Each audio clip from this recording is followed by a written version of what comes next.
Hello everyone. मेरा नाम दृष्टि है and स्वागत है आपका न्यूरो ग्लिच पे। आज मैं लौटी हूँ एक और नए केस के साथ जिसमें एक आदमी ने कुछ 100 बच्चों का खून कर दिया और फिर खुद लेटर लिख के उसने अपना जुर्म पुलिस को बताया। ये केस है पाकिस्तान का, जो है जावेद इकबाल केस।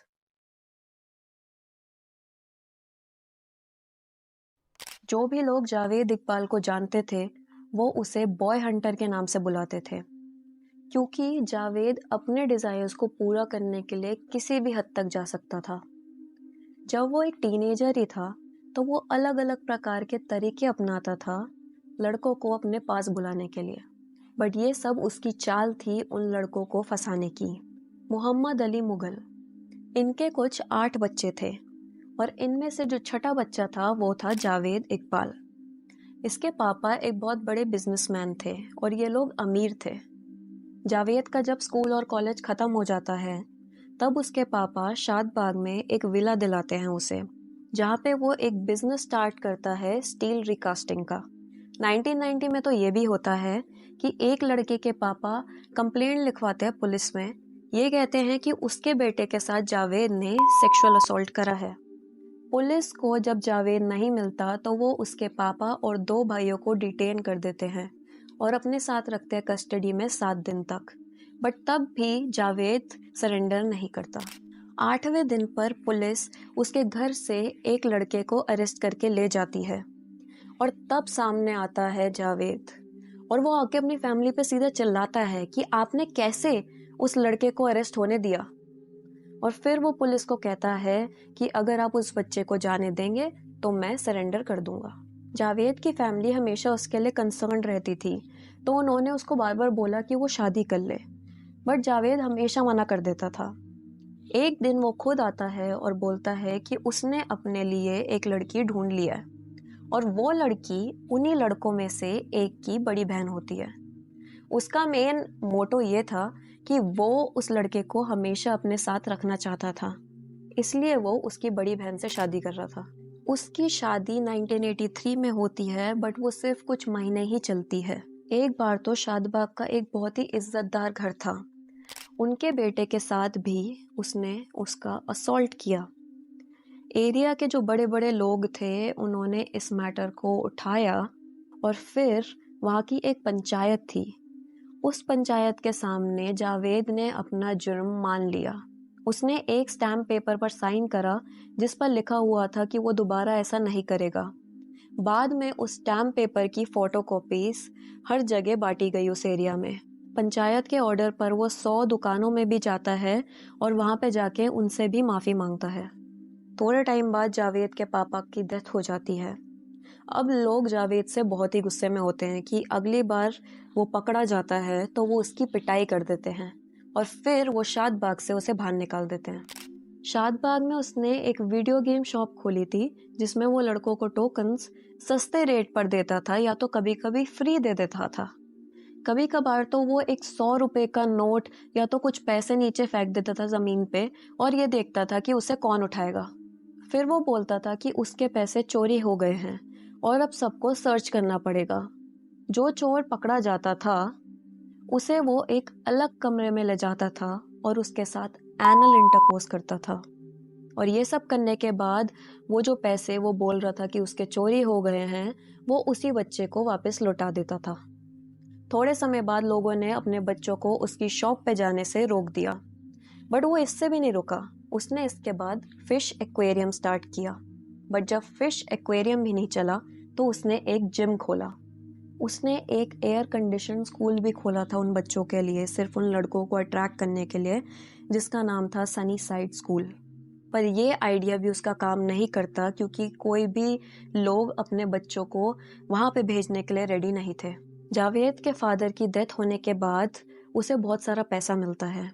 उस पैसे से वो राना टाउन में जो शादरा में था वहाँ पर एक बहुत बड़ा घर बनवाता है, जहाँ पर वो बहुत सारे लड़कों के साथ भी दिखता था।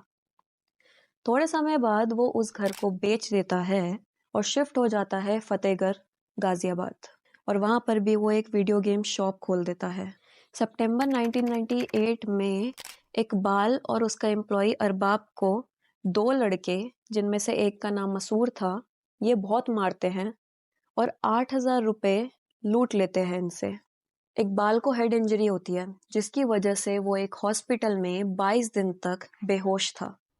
पहले गाजियाबाद पुलिस ने इसे एक रॉबरी के केस से रजिस्टर किया था, बट बाद में अरबाब के परिवार के कंप्लेन करने पर एफआईआर को चेंज कर दिया जाता है और इकबाल पर सेक्सुअल असॉल्ट का चार्ज लगा दिया जाता है। हॉस्पिटल से रिलीज होने पर जावेद को पुलिस अरेस्ट कर लेती है और एक लोकल कोर्ट ले जाती है, जहां पर जावेद को बेल मिल जाती है। कोई भी फैमिली मेंबर जावेद के ट्रीटमेंट के लिए पैसा नहीं लगाना चाहता था, तो इस वजह से जावेद को अपना गाजियाबाद वाला घर, शॉप, गाड़ी सब बेचना पड़ता है अपने ट्रीटमेंट करवाने के लिए। जावेद ने अपने भाइयों को बहुत बार ये भी बताया था कि उसने एक ऐसा केमिकल बनाया है जो इंसान पे डाला जाए तो वो थोड़े ही मिनट में उन्हें स्केलेटन बना देता है।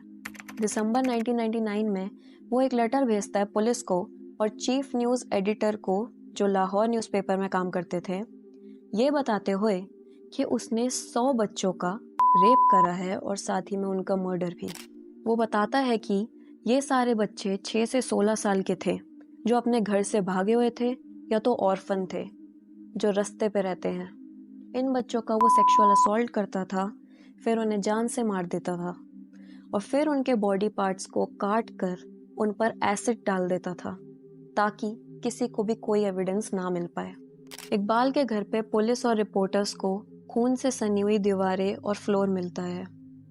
वहां पर उन्हें वो चेन भी मिलती है जिसका इकबाल ने बताया था कि वो उससे बच्चों का गला घोट देता था, और उन्हें वहां पे फोटोग्राफ्स भी मिलती हैं उन विक्टिम्स की एक प्लास्टिक बैग में। ये सारे आइटम्स बहुत ही अच्छे से ऑर्गेनाइज कर रखे थे, सब पे नाम लिखा हुआ था और साथ ही में उनकी एज भी। वहां पर उन्हें एसिड भी मिलता है और आधी जली हुई उन बच्चों की बॉडीज भी।